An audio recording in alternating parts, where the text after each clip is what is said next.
नमस्कार दोस्तों, बहुत बहुत स्वागत है मेरे चैनल पंकज आर्या में। आज हम लोग डिस्कस करने वाले हैं GGU VET एग्जामिनेशन से रिलेटेड। तो दोस्तों, मेरा नाम है पंकज आर्या। तो आज मैं आपको डिस्क्राइब करूंगा पूरे VET एग्ज़ाम के बारे में। इस वीडियो को देखने के बाद GGU गुरु घासीदास यूनिवर्सिटी के इस एंट्रेंस एग्ज़ाम से रिलेटेड आपके पूरे डाउट्स क्लियर हो जाएंगे। तो दोस्तों, वीडियो को बिल्कुल स्किप नहीं कीजिएगा, क्योंकि बहुत ही सीरियस टाइम है अभी। क्या बोलते हैं, डेट्स अभी तक शायद आई नहीं है फाइनल GGU VET की, और आपको अभी प्रिपरेशन भी करनी है, अपनी प्रिपरेशन जारी रखनी है। तो इस वीडियो को आप पूरा देखिएगा, आपको पूरा आइडिया मिल जाएगा आपको कैसे प्रिपेयर करना चाहिए।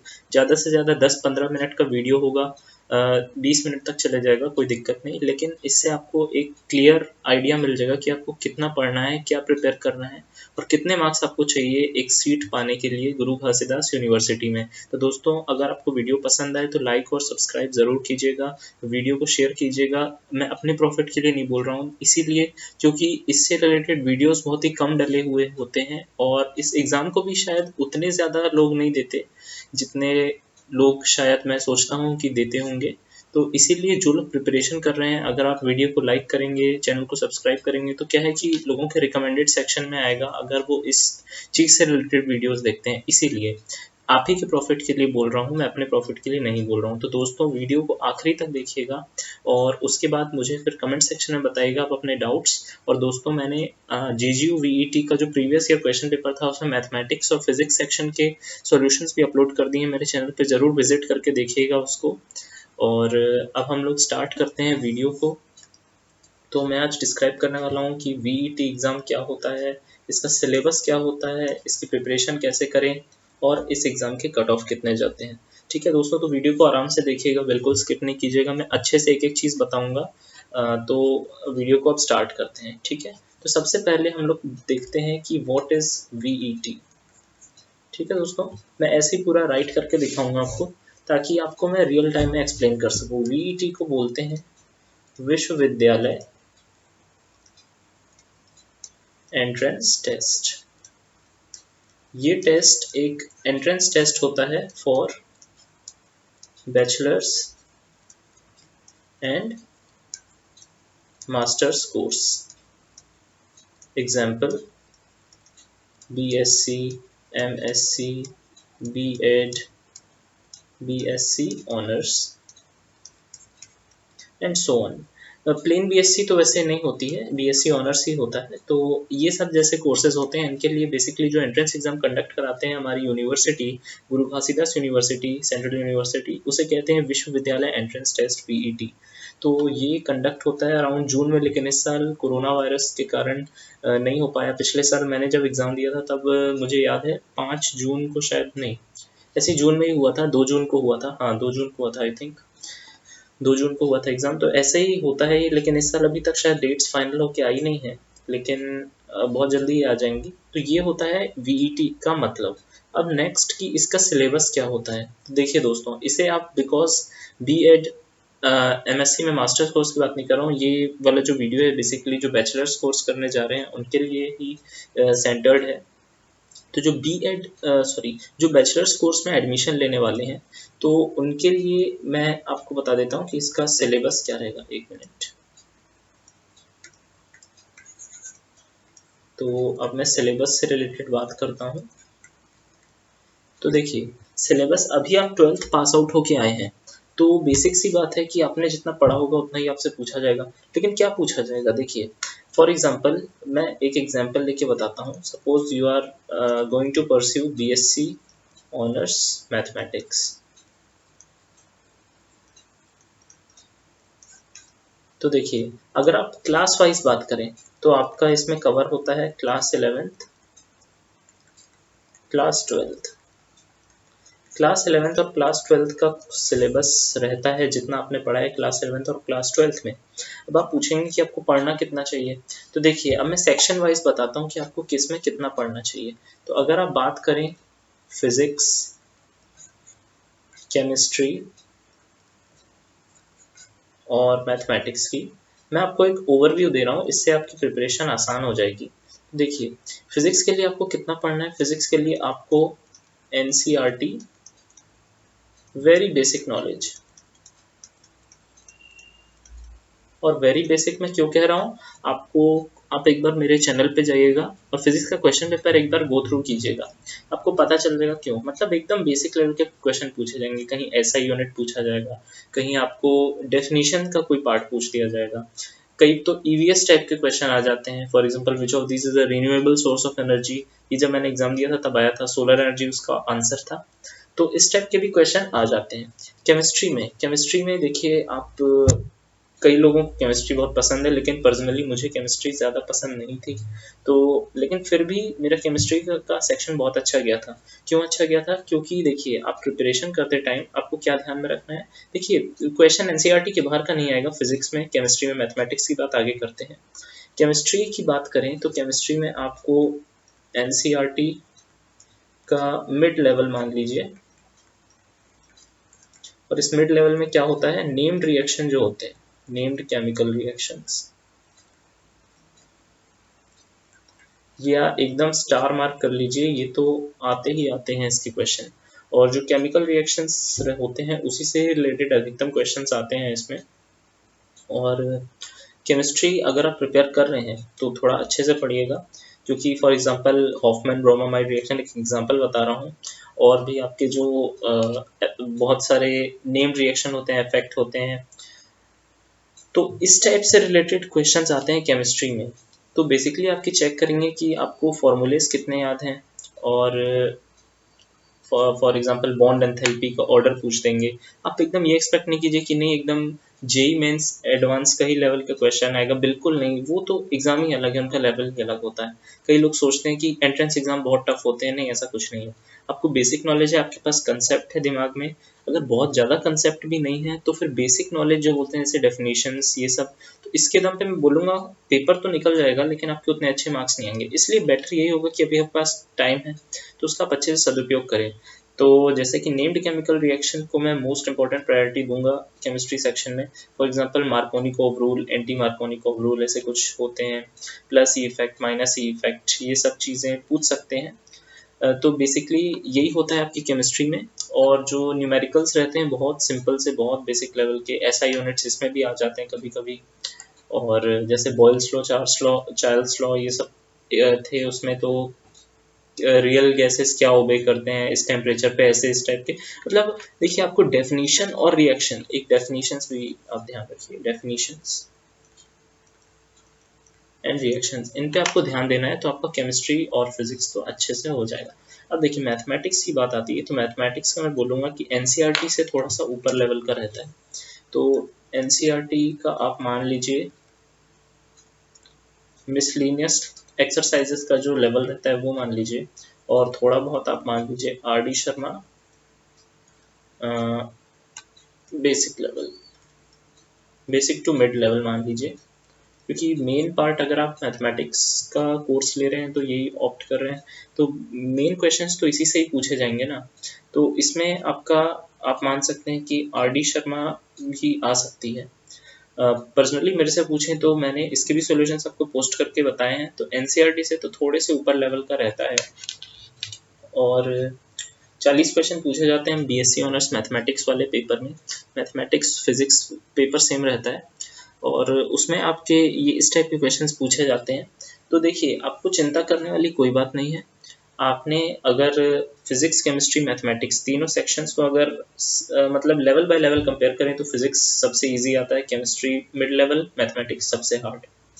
अगर रिलेटिव बात की जाए, ऐसे हार्ड नहीं रहता है कि नहीं कुछ भी नहीं बनेगा। अच्छे अच्छे क्वेश्चंस आते हैं उसमें, आपका दिमाग यूज़ करेंगे, मतलब डायरेक्टली फार्मूला बेस्ड तो नहीं मिलेंगे। डिफरेंशिएशन इंटीग्रेशन है तो वो भी थोड़े ऊपर लेवल का ही रहेगा, मतलब बेसिक फार्मूलेज नहीं लगेंगे उसमें। सब्सटीट्यूशन भी रहेगा तो इतना इजी सब्सटीट्यूशन नहीं रहेगा जैसा अपन नॉर्मली एनसीईआरटीज में करते हैं कि नीचे एक्स स्क्वायर दिखा ऊपर 2x दिखा तो सीधा एक्स स्क्वायर को टी ले लिए, ऐसा इस एकदम इतना बेसिक लेवल का नहीं दिखेगा।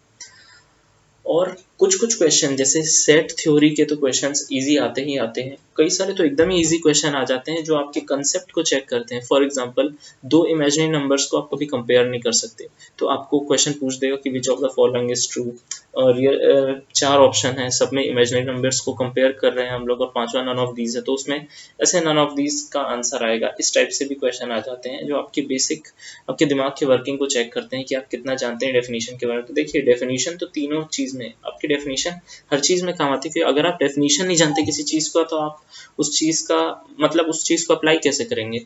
इसीलिए मेन जो इस एग्ज़ाम का जो मेन पॉइंट रहता है वो होता है आपकी बेसिक नॉलेज को देखने के लिए कि आपकी बेसिक पकड़ कितनी है सब्जेक्ट पे। ठीक है, तो ये हो गया आपका सिलेबस। ठीक है, इससे ज़्यादा आपको कोई चिंता करने की बात नहीं है। 11th-12th से बाहर कहीं का आना नहीं है और 11th-12th में एकदम भी टफ लेवल वाला कुछ नहीं होना है। फिजिक्स मेरे को सबसे आसान लगती है जो वीईटी एग्ज़ाम में आती है, उसके बाद केमिस्ट्री, उसके बाद मैथमेटिक्स। तो ये इसीलिए मैंने इसी सीक्वेंस में आपको बताया है, लेवल 1, लेवल 2, लेवल 3। अब इसके बाद हम लोग बात करते हैं हाउ टू प्रिपेयर फॉर वीईटी। बहुत कुछ मैंने तो ऊपर ही बता दिया है। हाउ टू प्रिपेयर, ठीक है। देखिए, प्रिपरेशन करते टाइम आपको बिल्कुल भी पैनिक नहीं करना है कि क्या पढ़ा जाए क्या पढ़ा जाए। अगर आपने पढ़ा नहीं है तो, अगर आपने ज़्यादा कुछ नहीं पढ़ा है इससे रिलेटेड, तो आपको बिल्कुल पैनिक करने की ज़रूरत नहीं है।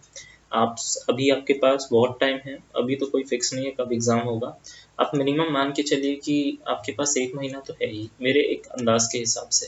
बाकी अगर से जल्दी या देर में हुई तो वो मैं नहीं कह सकता, लेकिन आपको पैनिक बिल्कुल नहीं करना है। आराम से अगर आपको बुक्स पढ़ने में दिक्कत होती है तो आराम से आप यूट्यूब खोलिए, इतनी अच्छी चीज़ें हैं, आप उनको यूटिलाइज़ कीजिए। कई सारे चैनल्स हैं बहुत अच्छे तरीके से पढ़ाते हैं, तो उनसे आप पढ़िए और आपका कंसेप्ट बहुत जल्दी क्लियर हो जाएगा। देखिए, जब आपसे कोई चीज़ नहीं बनती है तो देखिए इंटरनेट तो बहुत अच्छा टूल है।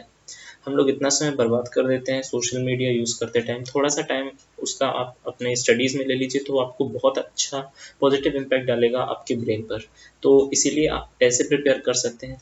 और फिर जो मैंने ऊपर पे बताया एनसीईआरटी तो मस्ट ही है। एनसीईआरटी तो मैं अभी भी लिख के बता रहा हूँ कि एनसीईआरटी को आपको ज़रूर पढ़ना है।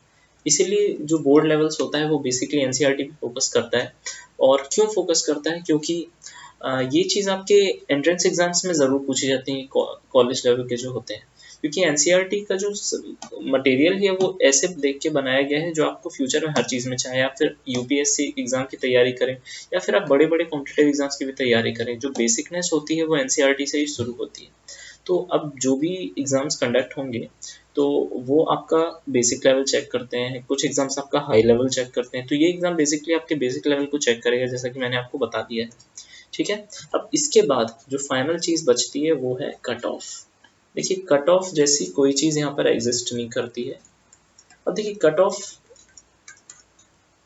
मतलब एग्जिस्ट नहीं करती, ऐसा मैंने क्यों बोला, क्योंकि देखिए कट ऑफ वेरी करता है, बहुत ज़्यादा वेरी करता है ईयर टू ईयर। और देखिए, आपको ये नहीं मान के चलना है कि मैं मेरा बस निकल जाए कैसे ही करके। अब देखिए, प्रिपरेशन को एब्सोल्यूट बनाइए एकदम। इसीलिए मैंने कहा कि कट ऑफ उतना मैटर नहीं करता। अगर आप ये चीज़ दिमाग में रखेंगे कि नहीं मेरे को अच्छे मार्क्स लाने हैं, तो आपका दिमाग कभी कट ऑफ पर नहीं जाएगा। ठीक है, तो आप प्रिपरेशन पहले तो ऐसी कीजिए कि आपका दिमाग ऐसे जाए ही नहीं कि बस भाई मेरा काम चलाने लायक मार्क्स आ जाए कि एडमिशन हो जाए। ठीक है, लेकिन अगर आप मजबूर हैं, अगर कोई ऐसी चीज़ है कि आप बोल रहे हैं कि नहीं भाई बस मेरा एग्ज़ाम अच्छे से निकल जाए, तो मैं आपको बता दूं, कट ऑफ पिछले साल का मतलब मेरी रैंक ओवरऑल, जो मेरा सेक्शन था फिजिक्स केमिस्ट्री मैथ्स, इसमें मिला के मेरी ओवरऑल रैंक 3rd थी। और हाईएस्ट स्कोर जो था आउट ऑफ 100 वो गया था 82, और मेरा स्कोर जो था वो था 78 मार्क्स। ठीक है, तो 82 हाईएस्ट था, और सॉरी 82 हाईएस्ट था और क्या बोलते हैं 78 मेरा स्कोर था। लेकिन जिसका रैंक फर्स्ट था 82 और सेकंड वाले का भी शायद 79 था, दोनों ने ही एडमिशन नहीं लिया था। तो सबसे पहले एडमिशन मेरा ही हुआ था। तो देखिए, सबसे पहली प्रायोरिटी तभी मिलेगी जब आपके मार्क्स ज़्यादा होंगे। तो आपको ज़्यादा से ज़्यादा मार्क्स सिक्योर करना है, और आप मान के चलिए कि आप टारगेट बनाइए कि कैसे भी करके मेरा 60+ स्कोर तो आए ही, कैसे भी करके, क्योंकि 60+ स्कोर वीईटी में लाना अच्छी बात होती है। और इसमें आप एक तरीके से एश्योर रह सकते हैं कि हाँ मेरा एडमिशन बिल्कुल हो जाएगा। और देखिए, सीट्स की बात करें तो if we talk about the number of seats, तो फॉर एग्जांपल मैं मैथमेटिक्स की अगर बात करूं तो मैथमेटिक्स में जैसे कि रहती हैं 75 सीट्स, इस साल भी है 75 सीट्स। फिजिक्स में भी ऐसी 75 सीट्स हैं। For what, for BSc honours mathematics. ठीक है, ये मैं मैथमेटिक्स का एग्जांपल बताया, फिजिक्स का भी ऐसे ही होगा। आप यूनिवर्सिटी की वेबसाइट पे जाके एडमिशन ब्रोशर में डाउनलोड कीजिए, 2.1 MB की फाइल है, और उसे आप व्यू कीजिए, आपको आराम से पूरी बातें समझ में आ जाएंगी कितनी सीट्स अवेलेबल है। तो मैं मैथ्स की बात करूँ तो 75 सीट्स रहती हैं, यानी कि जो इसमें अब आपका स्कोर मैटर करता है मेनली, जैसा कि मैंने बताया है। तो 75 सीट्स रहती हैं, तो आप देख सकते हैं कि कंपटीशन हाई रहेगा, और एग्ज़ाम भी बहुत लोग देते हैं, कम से कम आपके पूरे मिला के कम से कम 700-800 बच्चे तो देंगे ही, क्योंकि ऑल ओवर इंडिया से बहुत जगह सेंटर्स पढ़ते हैं इसके, अबाउट 16 to 17 जगह पे इसके सेंटर्स पढ़ते हैं। और इस एग्ज़ाम के लिए अगर हर सेंटर से 40-50 बच्चे भी बैठते हैं तो लगभग 800-900 बच्चे तो हो जाएंगे, और ऊपर भी हो सकते हैं, इस साल शायद ज़्यादा हो सकते हैं। तो देखिए नंबर ऑफ़ सीट्स ऐसे हैं, तो अगर आपका स्कोर अच्छा होगा तभी आप क्वालिफाई हो पाएंगे। और देखिए फिर अगर आपको ऐसा लगता है कि मेरा उतना अच्छा स्कोर शायद सिक्योर नहीं हो पा रहा है, तो देखिए आप अपने लिए एक बैकअप भी बना कर रखिए। आपका जब टारगेट आप सेट करते हैं तो देखिए आपको तो अल्टीमेट होना ही चाहिए अपने गोल में, लेकिन आपको एक दूसरा रास्ता भी बना के रखना चाहिए। उससे क्या है कि आप डीमोटिवेट नहीं होंगे, क्योंकि देखिए लाइफ में हमेशा वैसा नहीं मिलता जैसा अपन चाहते हैं। हो सकता है मेरी प्रिपरेशन आज के दिन बहुत अच्छी हो, लेकिन मैं एग्जाम में उतना अच्छा परफॉर्म नहीं कर पाऊँ किसी कारण, XYZ किसी भी कारण से। फॉर एग्जाम्पल मेरी तबीयत खराब हो जाए, तो सबसे पहले तो आप भगवान का नाम लीजिए और अच्छे से प्रिपरेशन को कीजिए, ताकि आपको आपके दिमाग में पॉजिटिविटी रहे, अपने अंदर नेगेटिविटी नहीं आने दीजिए। देखिए इतने मतलब आप बोलेंगे कि ऐसी बातें क्यों कर रहा है, मैं ऐसा इसीलिए बोल रहा हूँ क्योंकि देखिए मन की शांति होना बहुत ज़रूरी है किसी भी चीज़ को अचीव करने के लिए। और देखिए हर एक इंसान अपने में यूनिक होता है, एक अलग चीज़ के लिए बना होता है। ज़रूरी नहीं है कि आप पढ़ाई के लिए ही बने हुए हों। आप कई सारे लोगों को देखेंगे बहुत सारी फील्ड्स में एक्सेल कर रहे हैं आज। तो आप अगर किसी चीज़ में अच्छे से परफॉर्म नहीं कर पाते हैं तो आप बिल्कुल भी डीमोटिवेट नहीं होइए। ये चीज़ आपकी एक इशारा करती है कि शायद आप इस चीज़ के लिए नहीं बने हो। आप स्पोर्ट्स में अच्छे हैं, आप स्पोर्ट्स पे ध्यान दीजिए, ठीक है? आप अपने स्पोर्ट्स को इम्प्रूव कीजिए। आप आर्ट्स में अच्छे हैं तो आप आर्ट्स में जाइए। हमारी यूनिवर्सिटी में भी ऐसे बहुत सारी चीज़ें हैं, जैसे कि फॉरेंसिक साइंस है, आपका रूरल टेक्नोलॉजी, बहुत सारी चीज़ें हैं जिसमें आप एडमिशन ले सकते हैं। लेकिन उसके लिए आपको सबको एग्ज़ाम देना ही पड़ेगा, ठीक है? तो एग्ज़ाम होना इसीलिए ज़रूरी है।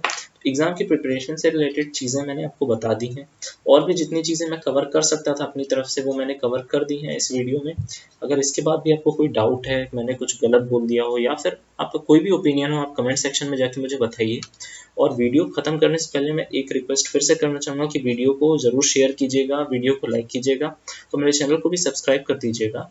इससे वही हेल्प मिलेगी आप ही लोगों को, आपका मोर एंड मोर रिकमेंड होगा ये वीडियो आपको, जब आप इससे रिलेटेड वीडियोस देखेंगे। तो अगर आपको वीडियो पसंद आया हो तो प्लीज़ इसे पॉजिटिव रिस्पॉन्स दीजिए। मिलते हैं दोस्तों अगले वीडियो में। आप कमेंट सेक्शन में बताइए और किस चीज़ से रिलेटेड वीडियोस लेके आऊँ। Bye, thank you.